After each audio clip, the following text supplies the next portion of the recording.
she did care about was that it was just the two of them. More teams should have been sent to different parts of Dreagan's border to make sure nothing was missed. There were so many mistakes being made that she couldn't help but wonder why Dreagan was a target. Her apprehension kicked up a notch. Vague statements of, "You'll know what it is we're searching for when you see it," combined with the clandestine faction giving the order, mingled with non-existent proof that anyone at Dreagan was doing anything wrong, made her anxious and tense. Denae bit back a grunt when Matt spitefully slammed into her shoulder. She cut him a look. "3 clicks," she bit out. Matt was the golden boy of MI5.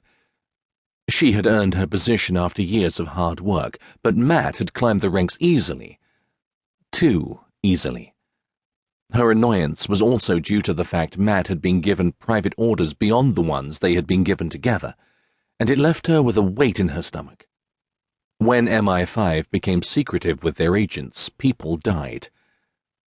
Was that what this was about? Had Matt been dispatched to assassinate someone? Denae hadn't gotten that order, and though she loved her work, the only time she had taken a life was in self-defense.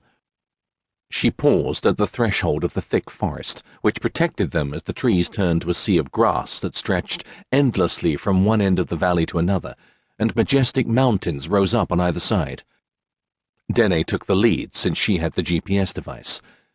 She kept as close to the mountain as she could, her eyes darting around, waiting for an attack she felt was imminent.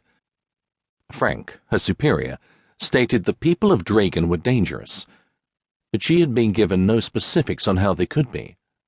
Nor had her look into Dreagan shown anything. Frank had said Dreagan and its people were private because they were hiding something. What exactly that was, she hadn't been told either. She was just supposed to know it when she saw it. Denae glanced over her shoulder as she ran. Had Matt been told? Did he know what made the people of Dreagan, all of them, so important that MI5 was sent? Her musing was cut short when they approached the designated spot. Denae slowed to a walk and pointed to the pool of water that rippled as a gust of wind blew past. "That's it." "Good," Matt said, and jerked off his night vision goggles before shrugging out of his pack. Denae did the same and stepped out of her black utility pants and removed her black jacket. Beneath, she wore a solid black wetsuit. She had just taken out the small tank, mask, and fins when Matt stared at her with an unreadable look. She felt his censoring gaze and slowly counted to 10. "I know you don't like me, but get over it, and remember the feeling is more than mutual. I understood your use when you were undercover at the universities, but I can't believe they sent you on this important mission." "Why, am I not good enough?" she asked as she put on her fins. He was silent for several seconds. "You do well enough, I suppose?" Denae frowned and looked at him. "Wow, I guess that's as close to a compliment as I'll get from you." "You should have stayed in America and joined the CIA or FBI instead of being lured to MI5. There are others with photographic memories." "So, it's because I'm American." "You'll regret ever joining MI5. He said cryptically, and jumped into the water.